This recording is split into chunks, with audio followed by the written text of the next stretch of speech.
going to mug me? Am I going to mug you? Is that gorgeous or what, eh? And I believe I can run a decent marathon. Download Veely now.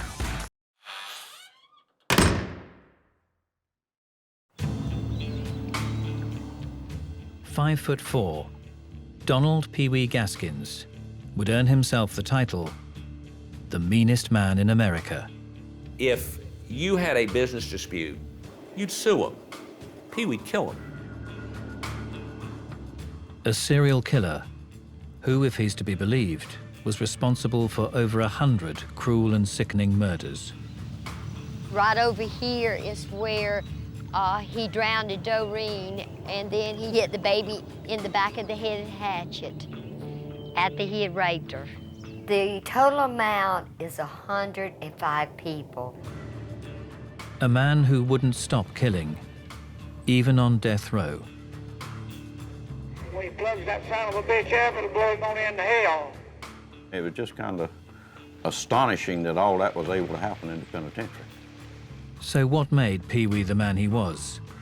And was he born to kill?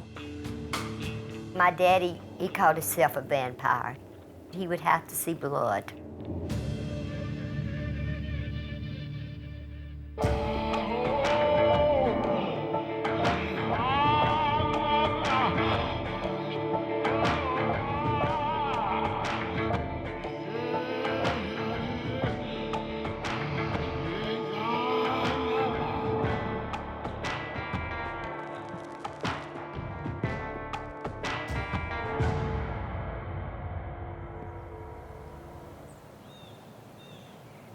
"1975. Schoolteacher Mary Ann Dunham reports the disappearance of one of her students, 13-year-old Kim Gelkins. Kim was in a class of fifth graders, most of whom were 10 or 11 years old, but she was 13, as I recall. She was quiet, petite. Her mother had died, I think, the previous spring. I think she was lonely for her mother and sad, you know, so she was looking for somebody to pay attention to her. Often at the beginning of the school year, teachers want to assess their class writing skills, and so sometimes you'll assign them to write about what they did on their summer vacation or whatever. And that particular year, I remember asking my children to write about the person they admired most.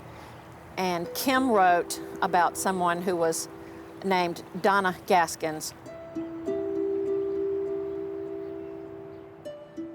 Donna Gaskins was the common-law wife of a colourful local criminal, Donald Pee Wee Gaskins.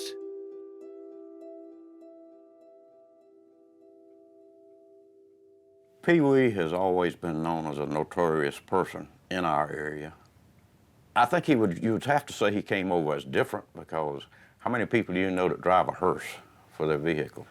It was a long black hearse, just, you know, like they used to, you know, drive a long time ago. And on the very back, he had a little sign that says, "I haul dead bodies." Everybody joked about it, you know, everybody just, you know, thought it was funny. He always told people that he hauled bodies in it, but people didn't pay much attention to him. But while they didn't pay attention to him, they were still scared of him in the lower end of the county. Everybody, if you talked about Pee Wee, they sort of would run and hide because they were just scared of him. He had that kind of reputation. Gaskins' daughter, Shirley, remembers the day Kim Gelkins vanished. Her mom had died, and she got to be friends with Daddy because Daddy was living in Charleston. She was a sweet little girl. We had just come back from the park, and my mother-in-law lived next door, and the children was going to go over there to get something to eat. So I said, well, go on over there, and I'll be there in a minute. And when I went over there, I said, where's Kim? Nobody had seen Kim. And she just walked out the door and disappeared.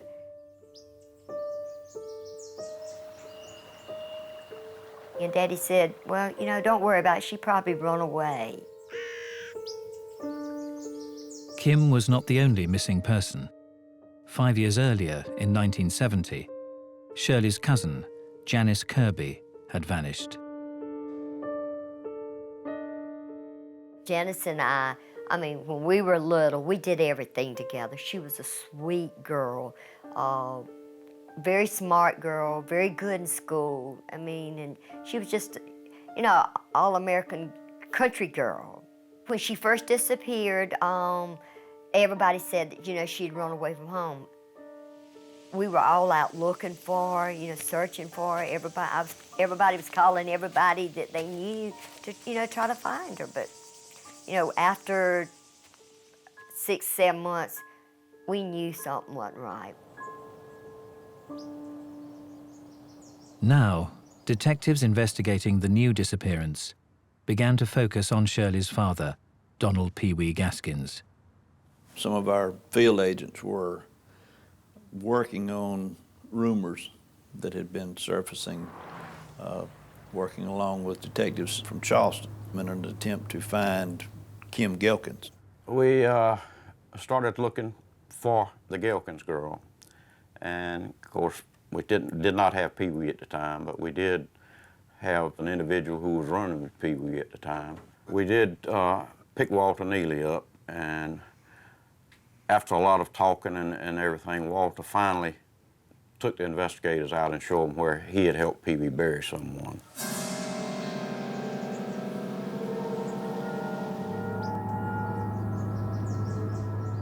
They knew somebody was buried there. We didn't have any idea of what we were going to find until we started digging.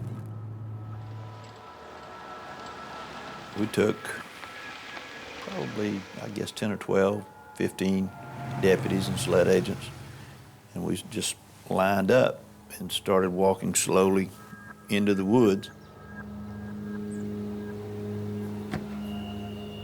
Sometime during that process, in moving through the bushes, the undergrowth, somebody discovered that there were some bushes that had been put there that weren't growing there.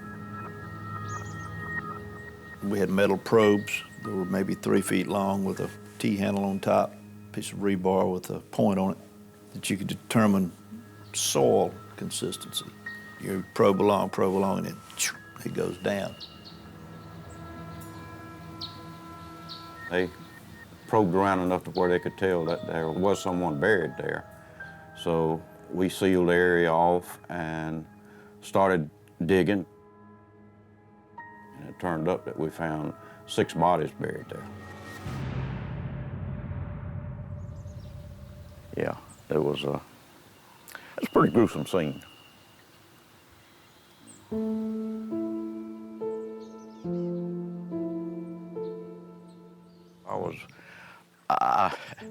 I guess I was overwhelmed because, you know, I had been in law enforcement for some 12 and a half years prior to this, and I'd never seen anything of that magnitude. But the discovery of the 6 bodies was just the beginning of a shocking tale that would lead to claims that Gaskins was the most prolific serial killer in US history.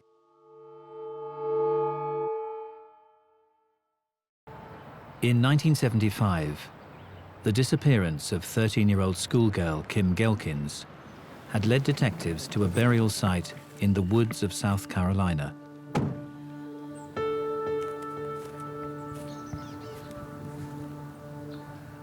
There, investigators, including Sheriff William Barnes, They would have been right there by that tree. That's where they would have been. would make a shocking discovery. This is the area where the 6 bodies were recovered. I have not been back here since everything happened back in 1976. The graves would have all been within probably 25 foot of each other. They would have all been right in this area here where we're standing now, under this tree. All 6 had been murdered and buried 2 apiece in 3 shallow graves. And all 6 were linked to notorious character Donald Pee Wee Gaskins, a diminutive local car thief who drove an old hearse and boasted of having his own private cemetery. No one had believed him. I was 6 months pregnant at the time with my last child, and we were, when the cops came up there, and they were telling me, that they were looking for my daddy for murder and stuff like that. I mean, I went in shock. I went into labor. My baby was born. I wasn't even 7 months pregnant. She didn't weigh, but she weighed 2 pounds and something. All of a sudden, we found ourselves in the national limelight. I was one of the first reporters on the scene, and I got a lot of it firsthand, and it was just, to me, it was so shocking.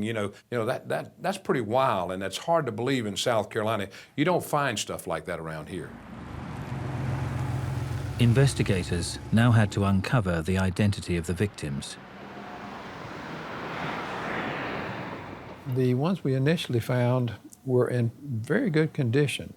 Apparently they'd been put in the ground in a cold time of the year, so that adipocea had occurred where the fatty tissue sort of turns to like a soap-like material that's firmer and keeps the shape and consistency of the skin and the underlying tissue. I've never been a smoker, but the smell of decaying flesh was so intense in that area that the smoke from the cigars diminished that smell enough to where you could stand it. In the first grave were 25-year-old Dennis Bellamy and his 15-year-old half-brother Johnny Knight.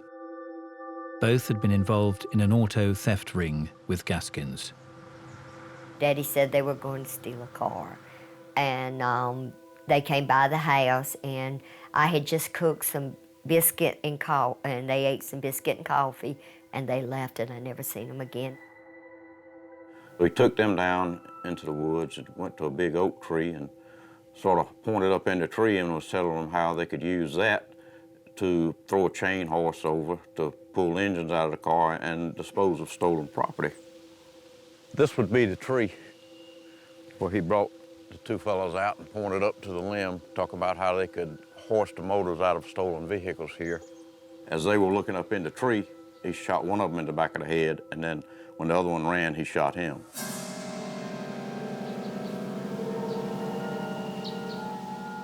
This is where he shot him, right here. If he'd think that they were gonna, they were getting tired or they was gonna tell on him, then he'd get rid of them.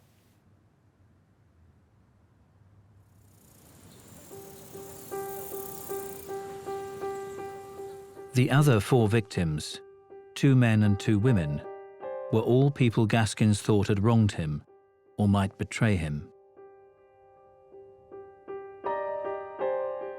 But none of the 6 bodies found was that of missing schoolgirl Kim Gelkins. Gaskins was arrested trying to flee the area. Faced with the prospect of the death penalty for his crimes, he struck a deal to lead investigators to further bodies. At an area known as Alligator Landing, he admitted to burying 23-year-old family friend Doreen Dempsey and her 2-year-old daughter, Robin.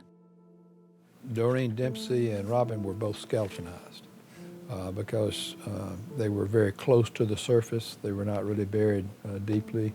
That child had some injuries to the head that we felt were probably pre-mortem.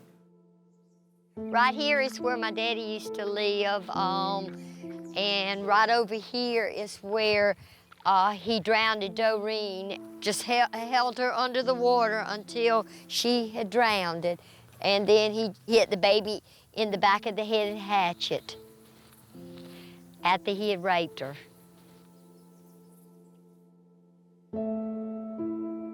He said that he just could not resist raping the baby. He said he just couldn't resist it.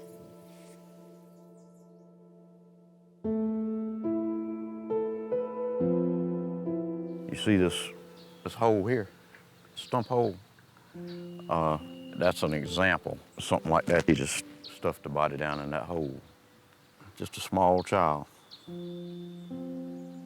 reason he killed them is because the mother had been with a black man and the baby was half black and half white, and he just didn't believe in that. And that was his reason for doing away with them. Eventually, Gaskins would reveal the truth about the disappearance of schoolgirl Kim Gelkins. Kim was buried almost in our backyard. Right out in here is where they found Kim Gelkins. She walked out my front door, and I never seen her again. He took her off from the house and killed her.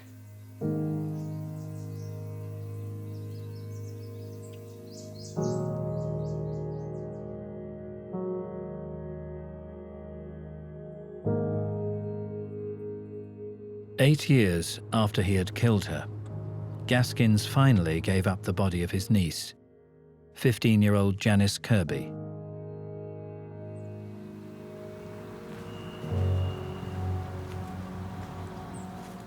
This is the grave site where his niece, Janice Kirby, was buried. He killed her in 1970, and her body was recovered in 1978. Dealing with a child or a small kid, that's tough to take. It's hard not to get involved. Just a little girl here. She's just a young teenager, really. Life snuffed out, stuck in a hole in the woods. Nobody knew where she was, what happened to her.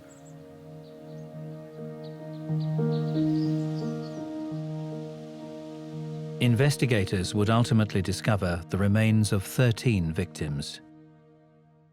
A body count that made Pee Wee Gaskins the biggest mass murderer in the history of South Carolina. But in prison, Gaskins would make an even more shocking claim. I just shivered.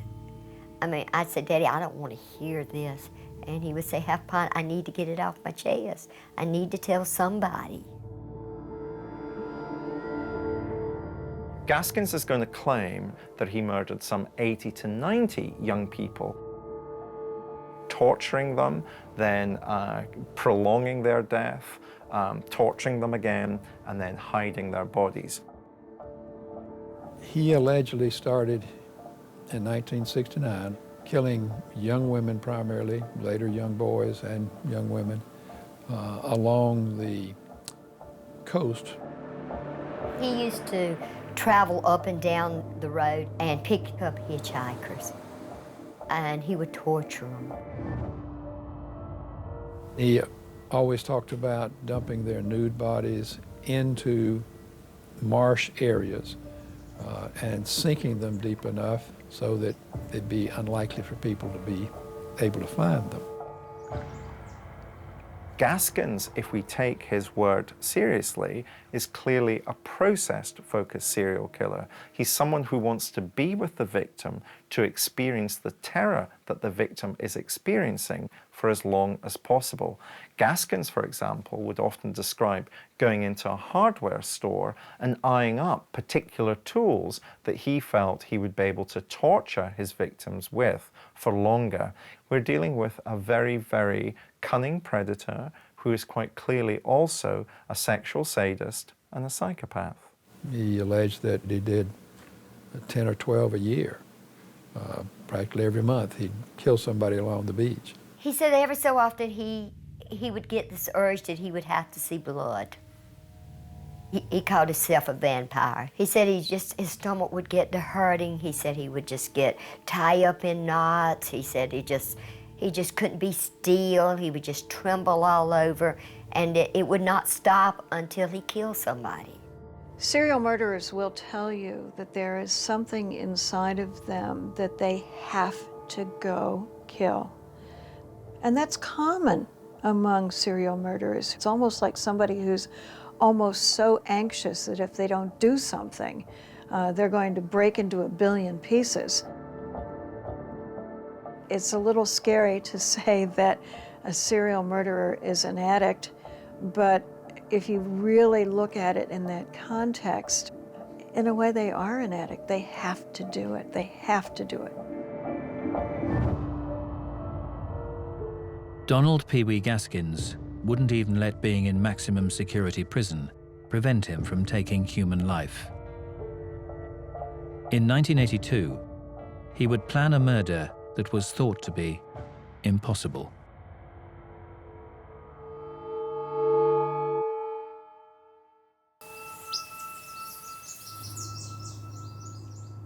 No one had believed hearse-driving criminal Donald Pee Wee Gaskins when he'd boasted of having his own private cemetery in rural South Carolina. But in the 1970s, detectives had been led to the graves of 13 of his victims, and Gaskins would claim there were more than 90 others still undiscovered. So who was Pee Wee Gaskins? Most of my family was good Christian people. I mean, my daddy's the only person I know in my family that ever got in any trouble. He did enough for everybody.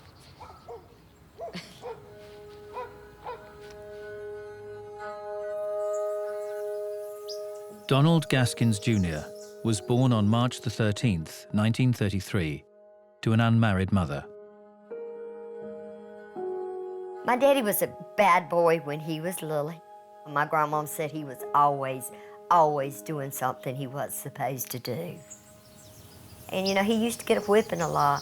But, you know, my grandma was a very good woman. She was very good to him. But her brothers was a little bit hard on him. They used to beat him a lot because he wouldn't listen. Gaskins' childhood was punctuated by a series of stepfathers in his life. He never knew his own father, and his mother had a series of relationships. Gaskins' childhood was also characterized by physical abuse, both at home and especially at school. Gaskins was a peewee. He was a small guy, and so many individuals who live that lifestyle and that culture have to compensate for their small stature and overcompensate by trying to demonstrate how tough he is, how aggressive he is, to gain a reputation. And Gaskins was pretty good at that. Gaskins dropped out of school at 11, forming a gang with 2 friends. Together, they dubbed themselves the Trouble Trio. What they would do would be burglarize places, assault people, they would rob. Here we've got a boy who is clearly what criminologists would call being involved in differential association. In other words, he's going to gain status, not through having peers who are going to do well at school, but instead he's going to gain status through associating with boys through committing crime. Initially petty crime, but that would degenerate. Gaskins would eventually commit a sexual offense, a rape. I know Daddy and his 2 friends, they raped one of the boys' sisters. Together, the Trouble Trio had lured the girl to their hideout and taken it in turns to rape her. They used to, you know, get together and do all kind of mean things together. In 1946, aged just 13, Gaskins would graduate from rape to attempted murder. Whilst burglarizing a house, Gaskins was disturbed by a young girl. He hit her in the head with an axe and left her on the ditch bank, thinking she was dead. The only thing that kept her alive was there was a little bit of water trickling through there, and it kept her alive till someone found her, or she would have died.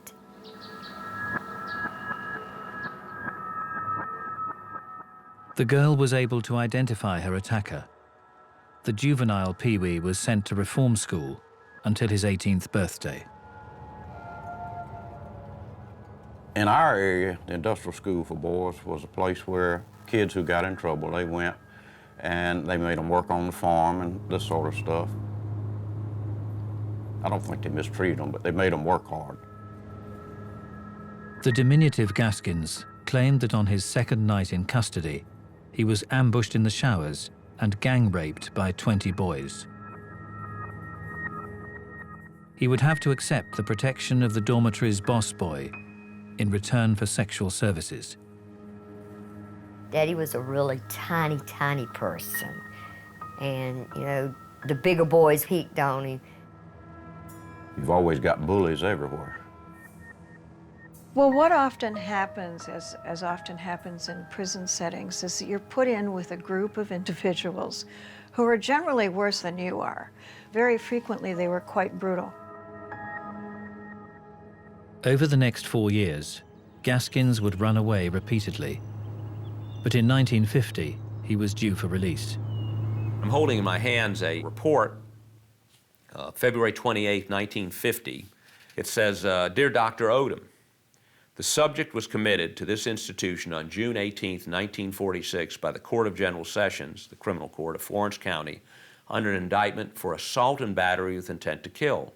We are not attempting any diagnosis, but we are sure from our dealings with abnormal delinquents that this boy is antisocial and there's something in his past development that is preying upon his mind. We consider him dangerous and also believe he has the homicidal tendencies peculiar to a paranoid type. We are requesting psychiatric treatment and requesting proper placement in view of the fact that we have been unable to adjust this boy to our group. On his 18th birthday, Donald Pee Wee Gaskins was set free. His criminal activities took up where he'd left off. When he got out of reform school, he got a job working for a tobacco farmer. And what he would do would be to steal the tobacco and sell it. And then he set fire to the barn to cover up the theft. After just 1 year as a free man, Gaskins is teased by a teenage girl and strikes out. All through his life, you can see that Gaskins is particularly angry at women. Now, perhaps we can date that back to the fact that his mother was a single mother, that Gaskins never knew his father, that there were multiple stepfathers, but for whatever reasons, Gaskins shows throughout his life a great deal of hostility towards girls and towards women. And this poor girl who taunts Gaskins about burning down the barns sees his wrath and has her skull opened up by Gaskins hitting her with a hammer. Gaskins is convicted of arson, assault with a deadly weapon, and attempted murder, and sent to the state penitentiary. Here, a group of feared convicts, known as power men, made the rules. Gaskins was chosen by one such violent convict as a sex slave. And Gaskins realizes that if he wants to avoid being sexually abused for the length of his sentence, he too has to become a power man. Gaskins approached the most feared power man in the prison and slit his throat. In the rules of that particular jail, he's elevated to the top, he becomes a face within that particular penal subculture, and he serves the rest of his time with notoriety, someone not to be messed with. And that really, I think, is the beginnings of Gaskin overcoming these childhood problems about his size and actually using the fact that he's small but dangerous to his own advantage. When he got older and, you know, had guns and stuff, he figured, hey, I can be a big man now. Gaskins would spend the next 2 decades in and out of prison, frequently escaping and being recaptured.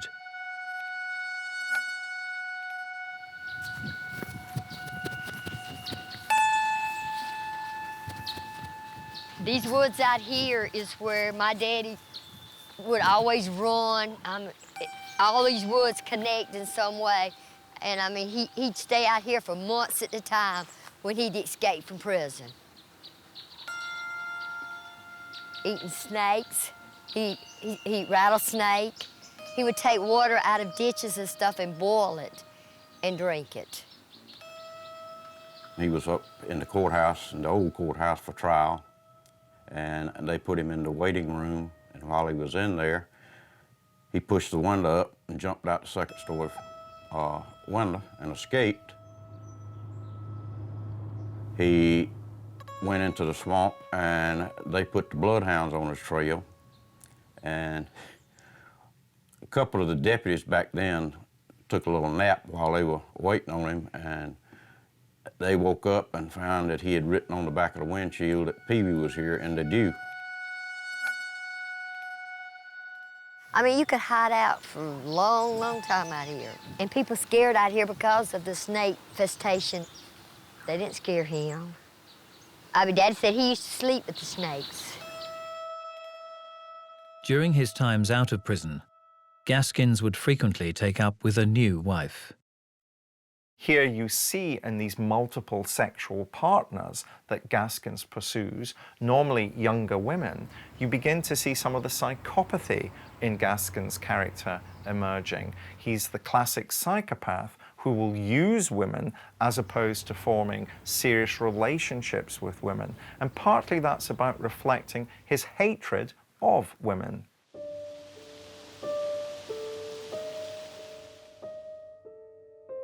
Then in 1970, the disappearances began. He kept bringing people to my house, and, you know, he would say, well, he called me Half Pint. He said, Half Pint. He said, will you fix this one so-and-so something to eat? And I would do it, but, you know, they would leave and never come back. I would never see them again. He came home a couple of times with blood on his hands. And, you know, I'd ask him, he said, well, I hit a deer or something like that. But people started missing, you know, and not coming back. And I knew something. I knew something was wrong. By the end of the 70s, Gaskins had been tied to 13 murders and was in maximum security prison serving life. But in 1982, he determined to add to his total, planning a murder on death row that most thought impossible.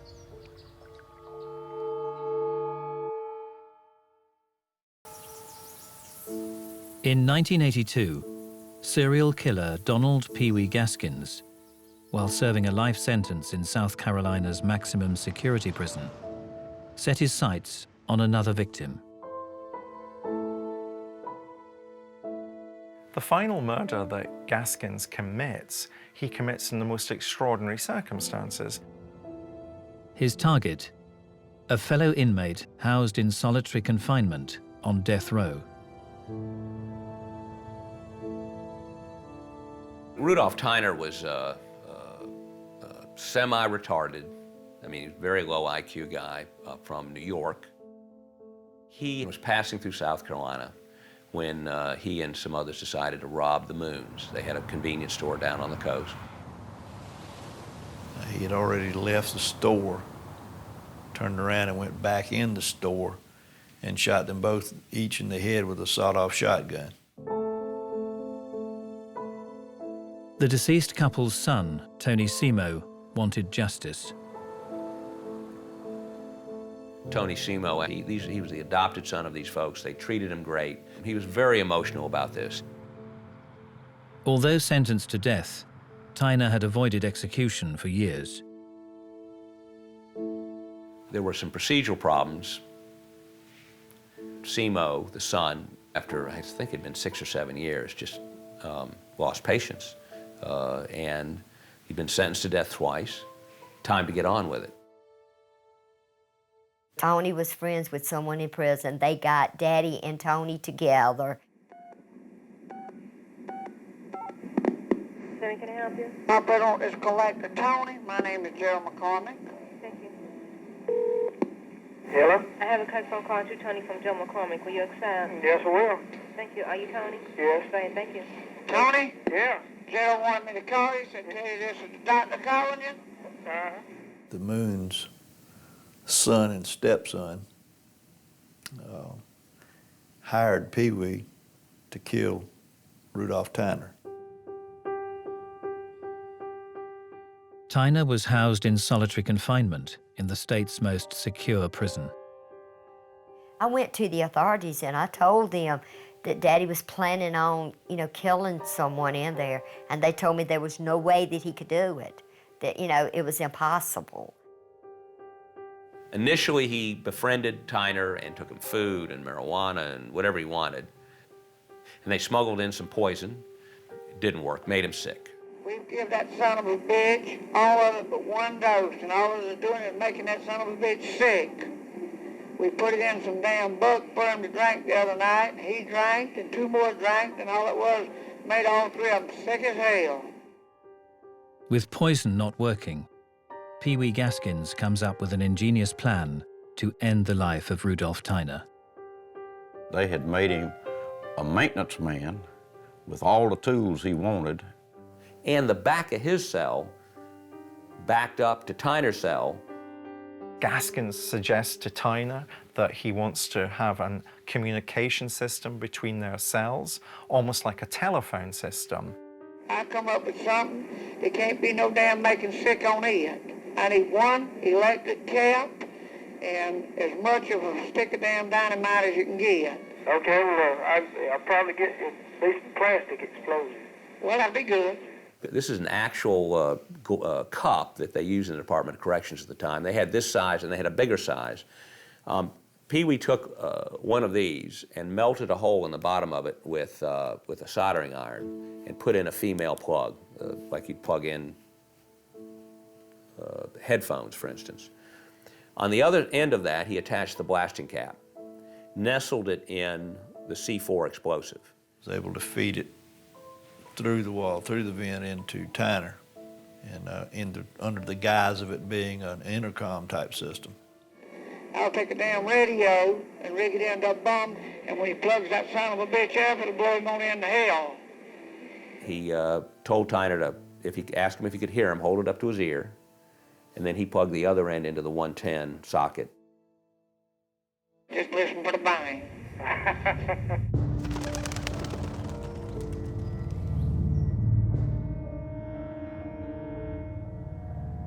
He blowed him up. Pieces of him were blown all over the prison. Fingers went everywhere. Pee Wee then pulled the wire back through the vent, clipped it up, flushed it down the toilet, and came out when, what's going on?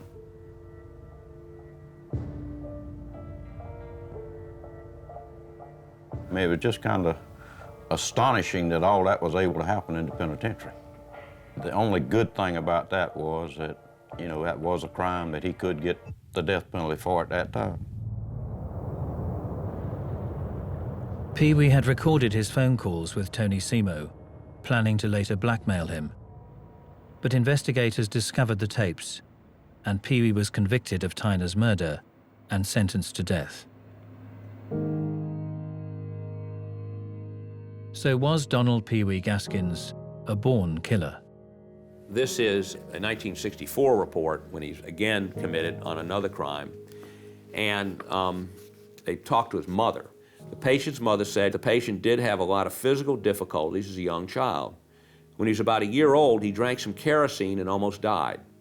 The doctor who treated him said his nerves would be bad for the rest of his life. After this incident, the patient began to have convulsions and would remain unconscious for as long as 10 minutes at a time.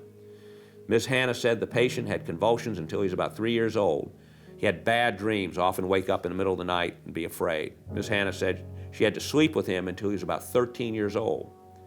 His mother thinks that kerosene drinking early on was the cause of his problems. I don't know. It's become a very popular thing to talk about how concussions can change personalities and can change people's behavior, can make them more aggressive and more assertive. But if it were true that brain trauma had something to do with aggression, we would expect that every serial murderer would have had some type of brain trauma or brain insult, and that doesn't happen. Gaskins is a individual who's had an antisocial life since he was a child. He began with some sort of a small gang that did all sorts of antisocial and criminal sorts of things. And he's very, very comfortable not only with committing crime, but with killing. It means absolutely nothing to him. The pattern of Gaskins' life has been of a boy who learned how to commit crime and to commit more sophisticated crimes. It's the pattern of a life whereby a boy learns how to be a power man by using violence to ensure that he gets his way in the world. But that doesn't mean to say that I think that Gaskins was born to kill. This is somebody who was socialized into killing. Whatever gene there is in a human being that gives them compassion, he lacked. A lot of people says my daddy didn't have a conscience, that he could not regret what he had done. So, I mean, I don't know, but he never said he was sorry that he killed anybody. I think he was born to kill. I really do. I think my daddy was sick. I think my daddy had a split personality. My daddy always, I mean, ever since I can remember, always loved to kill something. Gaskins would go to the electric chair, professing to be the single most prolific serial killer in American history. But did the 80 to 90 young hitchhikers he claimed to have killed along the coast actually exist? The coastal killings? I personally don't believe any of that's true. We've never had any physical evidence or rumor or conjecture from anybody that, you know, my niece or my nephew or any of my kin people are missing, been missing for so long, and then last seen with Pee Wee, like we have with some of the others. I don't believe that happened. If there had been any more victims, he would have called me and tried to work out a deal to where, you know, he wanted to go out and look for a body and show us a body. And there just wasn't anything there for it. It's amazing. It's extremely difficult to weight a body down with enough weight for it not to bloat as it decomposes and float up. But now, in the areas he's talking about putting them, it certainly could have floated up, decomposed the rest of the way, become skeletonized, and sink back down. And so it's certainly possible that it would not be seen. Without corroboration. Could he have killed 100 people? Sure, he could have. But he would be an outlier. That's a very, very high number of victims, even for a prolific serial killer. But since he is so inadequate and has to compensate constantly his entire life, to lie and exaggerate your killings wouldn't surprise me at all. That would be very consistent with his personality. It's possible, but not probable. Everything my daddy said was true. I could tell when my daddy was telling a lie. I could tell. There's something about his face that I could tell. The total amount is 105 people. He wanted just to be notorious. He wanted people to think he was the baddest thing ever to live in South Carolina. I think he was pretty close to the top. This is where my daddy's ashes is scattered right here. He wanted me to put him here because this was his old stomping ground, and we couldn't bury him because people was trying to steal his body because they said that he was the devil's son, and they wanted to worship it. He's in right in here, right in here. I mean, I'll always love my dad. I mean, he was my dad. You know, that's something you can't change, and you can't stop love. If you love somebody, you love them, and you know, I love my daddy. No matter what he done, and I didn't agree with him because I testified against him, I'll always love my daddy.